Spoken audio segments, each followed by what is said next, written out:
Say what? Okay, so ladies and gentlemen, this is freshly washed hair. It's been a week since my tech slacks, and as you can see, I am leaving a lot of texture in the hair. I don't know if you can tell, but the puffiness should, alert you to that. It's not bone straight like the end here. I'm leaving more texture in it. Okay, we're gonna try and make this a quick video. So this is the second time that I'm using my Olaplex. The first time I used it, you'll see in that first video. By Olaplex, and it is a bond multiplier, which is supposed to strengthen your hair. This is the first time that I'm using it. There are 3 tubes in here, number 1, number 2, and number 3. And for number 1, you're supposed to add the complete content of Bond Multiplier number 1 tube into a non-spraying applicator bottle with a fine tip nozzle. Old Faithful. I need to get one that's transparent so I can see. So that's that's the 1 tube, and then add 3 ounces or 90 ml of any type of water. And then you're supposed to saturate the client's hair. It says saturate client's dry, unwashed hair at shampoo bowl and comb through. Leave on for at least 5 minutes. Do not rinse. Towel dry lightly and continue to step 2. That was my first time.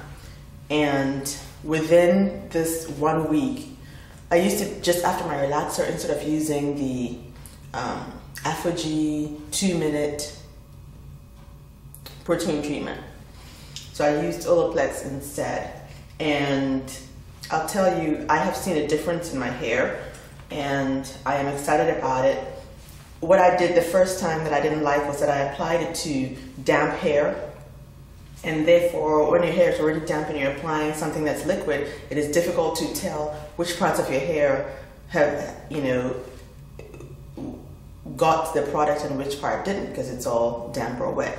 So this time I'm doing it on dry hair. I washed my hair yesterday and put nothing in it, nothing at all. So this is dry, clean hair, and I'll put a link below on this different method that I'm going to do. They suggested that if your hair is extremely damaged, then instead of diluting the bond multiplier like you would do before, you don't dilute it, you just use it straight, right? And this kit that I have, this is the second kit that I bought that did have the measuring thing that you just put in here, right? And then get the 15 ml that you're supposed to get, and then dilute it with 90 ml of water. I'm not doing that today. They're saying if your hair is extremely damaged, use this straight bond multiplier, the number 1, the step 1, and then use, after 10 minutes, put the Bond Perfector on it. So that's what I'm going to do. The Bond Perfector can be left on for 20 minutes or more. The link that I'm going to show you is going to show that for the extremely damaged hair, you can use it for longer. Another lady actually said her stylist told her, because her hair was really damaged from chemical processing, she should use it put it in for 2 hours. I'm going to do it for about an hour and a half because I don't have 2 hours to use for that. So that's what I'm going to do. And so this is new. It's, came in like this. It came in a bigger box than the first one, because the first one was sort of like a trial size. This one is a bigger box, and it only comes with 1 and 2, because this is for the stylists themselves. Okay. The other one I bought was had all 3 in it, and this one just has the 2. What I have read is that the step 2 in this system is just a more potent version of the step 3. So if you remember in my first video, I can't open these things, I don't have time. If you remember in my first video, I had step 1, step 2, and step 3, and I read to you what they all do. Step 3 is a take home that the stylist gives to the client to use within 4 to 7 days, 4 to 7 days of the treatment. And it is supposedly the step 2 is 15% of something, and step 3 is a 12.5% of whatever it is. So it's just a more diluted version. Pouring this into an applicator bottle just so I can use it. I can't comb my hair when it's wet, even if it has got a conditioner with a lot of slip in it. I can't comb it because half my hair will come out. Just so you know, my hair it's always weak. Even in its virgin state, my hair is weak. When I wash my hair in my virgin state, I mean the times when I hadn't relaxed the hair, it would be all over the tub, you know, the bathroom floor, you know, in broken pieces. It was horrible. It was really terrible. So now that I'm putting this thing in, I'm seeing less and less of it. Of course, when my hair is relaxed, I see less of that because I take more care of my relaxed hair, right? Because I've chemically processed it, so I know that I shouldn't be keeping it too dry and blah, blah, blah. But when the hair was in its virgin state, I assumed, since it hasn't been processed, there have been no chemicals on it, that it was strong, you know, but it wasn't. Now I know. So I have applied the bond multiplier. I'm going to wait for 10 minutes and then I will apply the bond perfector to it. You don't rinse out the bond multiplier once you put it in. You wait for 10 minutes, 5 to 10 minutes, and then put in the bond perfector. And so, ladies and gentlemen, my time has come to put in the bond perfector, which is number 2. It feels like a conditioner, which is great, not like the bond multiplier, which was very, very liquidy.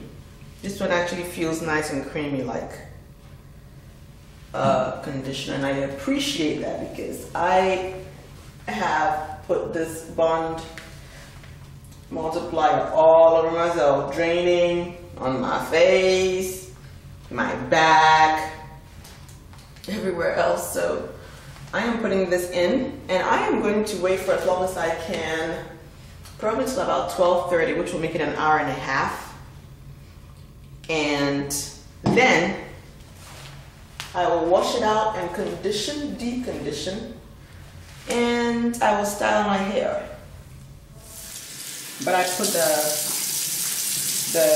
cap over it just so the hair is not hanging all over my face.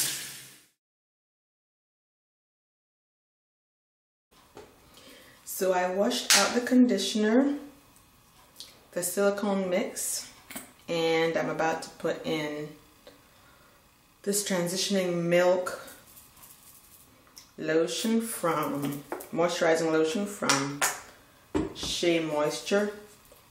It's line because it has worked very well for me in the past, and so I'm going to continue using it.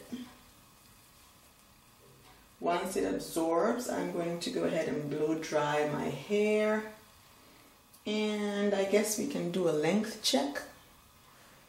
I am not, again, I think I've said that before, I'm not about the length of the hair as much as for the health of the hair. However,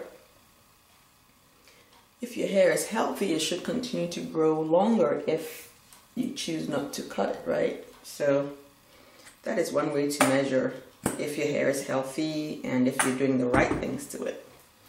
So for that reason, yes, I will do a length check, so I make sure that the 3.5 or so inches that I gained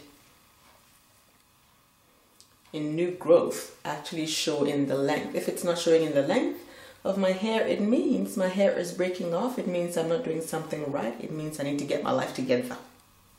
All right.